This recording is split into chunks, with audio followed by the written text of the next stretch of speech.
I think as Black people, we have a problem with legacy. Our history in this country has been very insecure, meaning that, you could have land, somebody can come take your land. You can build a great community, somebody could firebomb it, destroy it out of hatred and jealousy. And so, we could put our money in the bank, and in the banks, because our banks are set up so that our dollars in our communities and our property values are not, as stable.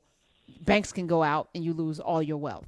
So I'm really struggling with telling people to die with zero when legacy should be everything we focus on right now, because it's the thing that's going to sustain us. I think that's a very, very good point. And when I talk die with zero, I'm talking about your money, not the money that you're going to leave to your kids and to your legacy. That's separate, right? So you're working for your legacy and your kids and what you want to leave. That's for you to parse out and separate for them. So whatever it's $10, $10,000, $10 million, whatever you're trying to set aside for them, you set aside. But until you do that, you can't efficiently know what's yours. Like, what are you gonna experience? What are you gonna do? And so I want to get people off autopilot, like just kind of going to work and working, and then when I die, whatever's left over, that's going to go to my kids or to my legacy, et cetera. What I want them to do is consciously think about what their legacy is going to be, set that aside so that then they can get the most out of their life, and also to time their gifts to their kids, their legacy properly so they get the most out of their lives too. Because it's not about, a lot of people are like, oh, just frivolously and spend. No, that's not what it's about. It's about optimization, about getting the most you can out of your resources, whether you have a little bit of resources or a lot of resources, to kind of get you thinking in that mindset and to give you a mental model to get the most out of your life and also to give the most to other people. Okay. Now, I don't have physical kids, so my legacy I'm leaving to the media company that I'm building, right? I already had a conversation with my lawyer and my financial planner, and so I'm building something that I want to be here like Rockefeller long after I'm gone. I want there to be institutions that, may bear my name, may not, but that they're going to continue to do the work that I'm no longer going to do. But I also plan to be here 120 years. So I'm planning for 110-year-old Karen.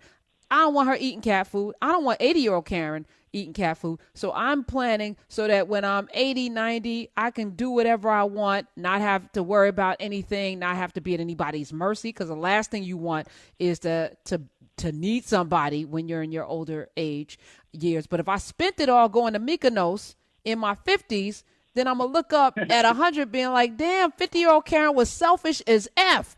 I'm still here. Talk about that, Bill Perkins. Yeah, I'm definitely going to talk about that. And, you might be the outlier because, 90-year-old Bill Perkins is sitting home and watching Jeopardy reruns. You know what I mean? Like, I'm not going to be regretting going to Mykonos. I'm going to be, a lot of people, and you're going to probably be the exception, still hitting the clubs, going out, wanting the money to go out. But a lot of people, they're not retiring on money. They're retiring on their memories. In our community, right, there's a rich oral tradition and oral history in a lot of people's communities that, the biggest joy that comes from, my father and our ancestors having people come over and talk about things of the past, right? They're not like, hey, let's go out to the club or let me go to Mykonos or whatever. They're like, I got no time for that, right? I'm tired. And each person is different. I'm not saying that, what's right for me, what's right for you, but I want people to deliberately think about, hey, your health declines, your mental facilities decline, your bone density declines. All these things decline, which basically take away your ability to enjoy the money you have, right? So I put it this way, like I play football. I have some back injuries. I like to go wave running when I'm out. I'm not wave running when I'm 80. Those days are over. As a matter of fact, the memories of playing football are greater than me playing football. So thank God I played football then, because right now, I start running, I'm full of hamstring, I'm out. I'm on the sideline. You know what I mean? So, and I'm just using these examples, but for every activity there is a decline in enjoyment of those activities. When I used to go in different cities, I love walking cities. I used to walk 12 miles a day, just seeing stuff, learning the culture, meeting people, et cetera. Now that's about 6.5. You know what I mean? So that experience is point where it's 0%. Like, I don't do that activity anymore because either I'm not able to or it's not enjoyable. And so, life is like an ordering problem. Like, you can do all these things, but you got to get it in the right season. There's a season for everything. My clubbing days are coming to an end. They actually passed. Who am I kidding? You know what I'm saying? Like, and that's and for each person, depending on their health or who they are, they have this curve. And you need to think about, like, okay, what experiences do I want from 50 to 55, 55 to 60, and so on. And as you start putting the type of things you want to do, you start to see a pattern. And that pattern will inform your spending decisions. And the only thing you really need to do is get off autopilot. Bill, Andrew McCaskill, I'm Monday co-host with Karen most Mondays. And what you said reminds me of something that my dad said to me. He said, see the world while you're young, because your mom and I, we need a nap everywhere we go at this point. He was like, everything in every major city that you really want to see is up high, and it takes us way too long to climb the steps or to ride up it, right? So see the world while you're young. But my dad saying that, I feel like the similarities is like there's a keen sort of awareness of your own sort of mortality and that your own, right, that sort of thing, right? So that's hard for people to wrap their heads around. It's like, hey, I'm not going to be, wave running my entire life, so I should do it now while I can enjoy it. How do you do that math mentally for this is how much money I think my enjoyment is worth versus me sitting on the sofa watching Jeopardy when I'm not? Yeah, I think the first thing I need to do is, like, look at the actuarial tables, kind of look at my family history, and then I put a date. Like, I looked at, like, I got 36 point something years. I'm going to try and beat that, obviously. But I realized, like, it's finite. This ride doesn't last forever. And a lot of people out there behaving as if they have to the day before they die, and then they're going to run around and do all these things like the bucket list movie. I'm like, it's not like that. You have seasons in your life, like your kids used to watch, Disney movies with them or whatever it was, and that passed, and they're like, we don't want to watch that stuff anymore. That's gone. You have teenagers, and then they don't want to see you anymore. They don't want to hang out with you anymore. You're not cool. You know what I mean? And these seasons pass your life, and you need to do these activities, whether they cost money or not, at the right time. And so I think people need to confront their mortality and realize that it ends. And not only does it end like, I die and then everything I can't do anymore, but these seasons and periods in your life pass, and there's certain activities that either through kids getting older, people moving away, people passing, you not being able to do it, you're just not even in the mood to do it anymore. There's certain things that that were fun to you back then, or fun to you now that won't be fun to you later. And that just takes. I think it really takes, like, we're so caught up, especially Black people, with the stresses of everyday life, trying to make it. You're trying to build your business, et cetera, and you get good at building your business, and you're building it, and you're focused on it, and you kind of lose that connection between what about me and what do I want out of life, aside from making money from this business or building this business. What experiences do I want to have? And it's kind of like sometimes I was just, telling somebody, when you drive home, you don't even think about it. You're like, how did I get home? You know what I mean? You just autopilot got home. You weren't going to hit anybody, whatever, but you made the right turn here and the right turn there. But you missed everything along the way. And so when we get on autopilot in life, we miss all these things along the way. We couldn't tell you what happened here, what happened here. We didn't stop and take this adventure or take that adventure. And I'm just trying to get people in that mental model to think about, hey, my life is finite. There are seasons to my life. There are things I want out of these seasons. I need to allocate my resources properly to get the most out of it.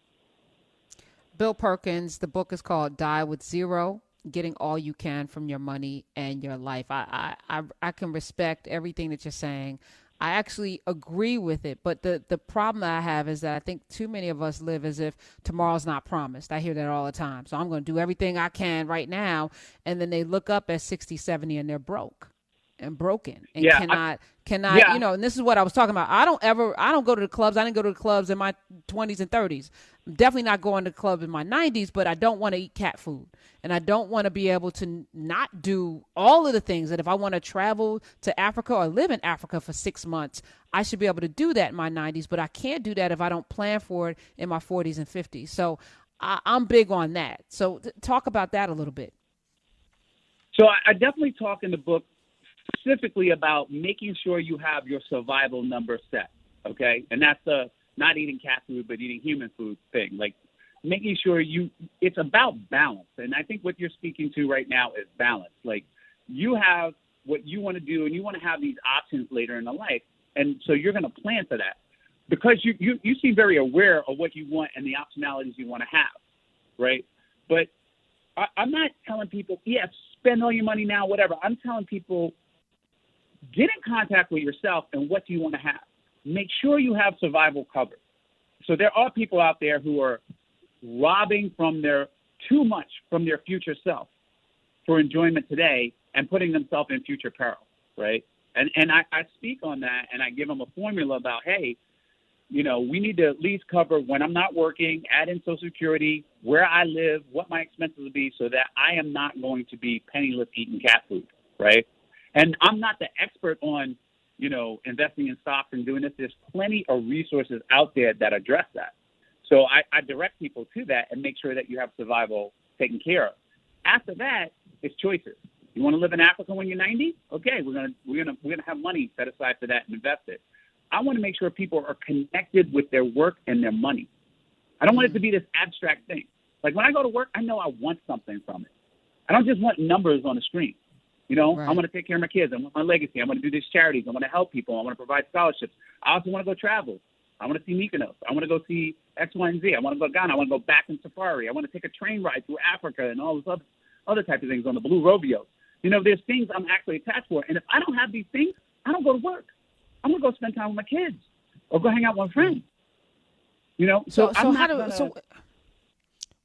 When did you become wealthy enough to be able to sit down and do this book and then go to Mykonos and then go travel throughout that? Do you remember the day that you had enough to do all of the things you wanted to do? Well, the interesting thing is I came up with this concept when I was busted and broke, when I had no money.